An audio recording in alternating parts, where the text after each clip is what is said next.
श्रीमद् भागवतम की गहराइयों से निकली एक कहानी, एक ऐसी कहानी जो एक नए युग की शुरुआत, एक बहुत बड़े अपराध और एक नायक के उदय के बारे में है।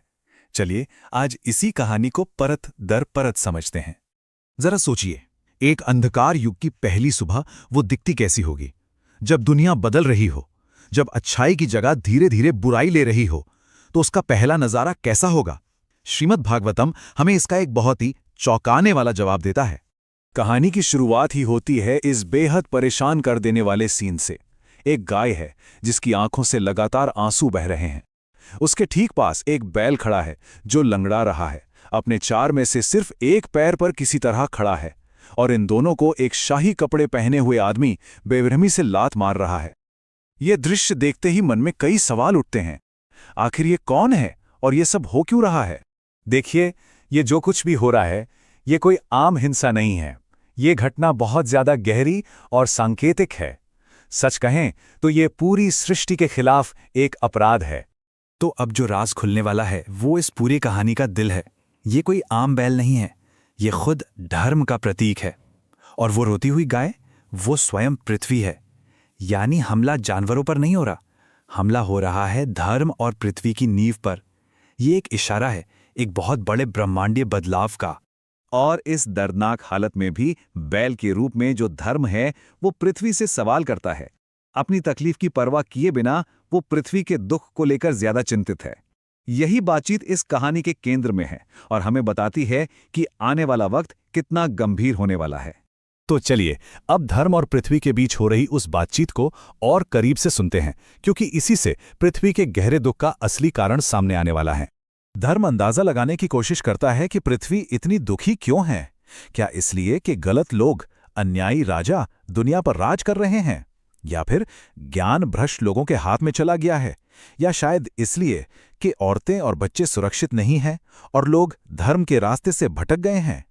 ये सब एक ऐसे समाज के लक्षण हैं जो खत्म होने की कगार पर है। और अपने सारे अंदाजों के बाद धर्म आखिरकार असली वजह तक पहुंचता है। पृथ्वी का दुख किसी एक सामाजिक बुराई की वजह से नहीं है, बल्कि एक बहुत बड़ी, एक भारी क्षति की वजह से है। उसकी उदासी का असली कारण है भगवान कृष्ण का इस धरती को छोड़कर चले जाना। ये जो बातचीत हम सुन रहे हैं, ये सिर्फ दो किरदारों के बीच का संवाद नहीं है।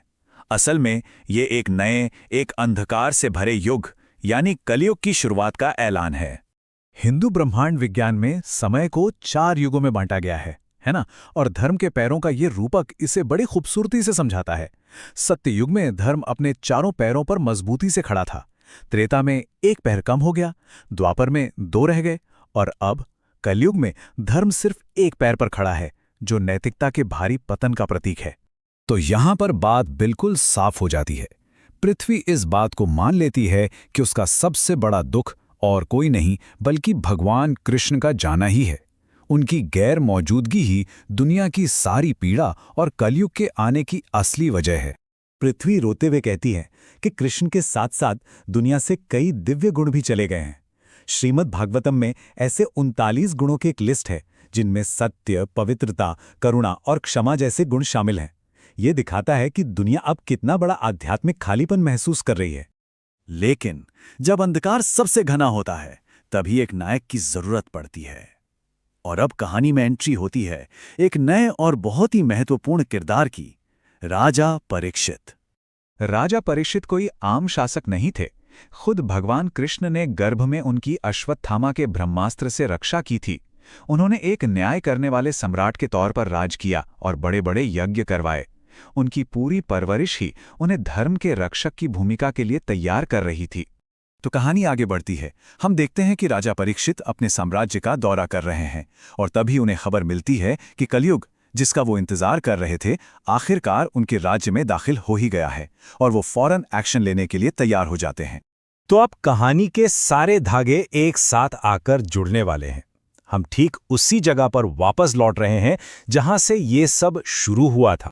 ठीक उसी वक्त और उसी जगह पर जहां धर्म और पृथ्वी लाचार थे और कलयुग उन पर अत्याचार कर रहा था, सरस्वती नदी के किनारे एक नया व्यक्ति आता है। कहानी की दोनों धाराएं अब एक दूसरे से मिलने वाली हैं, और ये कोई और नहीं बल्कि खुद राजा परीक्षित हैं। वो हाथ में धनुष लिए तैयार खड़े हैं, और अपनी आंखों से उस भयानक दृश्य को देख रहे हैं। कलयुग एक गाय और एक बैल को पीट रहा है। अब धर्म के रक्षक का सामना अधर्म से होने वाला है। तो अब मंच पूरी तरह से तैयार है। एक तरफ है कलयुग, जो अराजकता और अधर्म का प्रतीक है, और दूसरी तरफ है राजा परीक्षित, जो धर्म और व्यवस्था के रक्षक हैं। इन दोनों का टकराव ही आने वाले युग की दिशा तय करेगा। सवाल अब यही है कि इस महाकाव्य टकराव का अंजाम क्या होगा।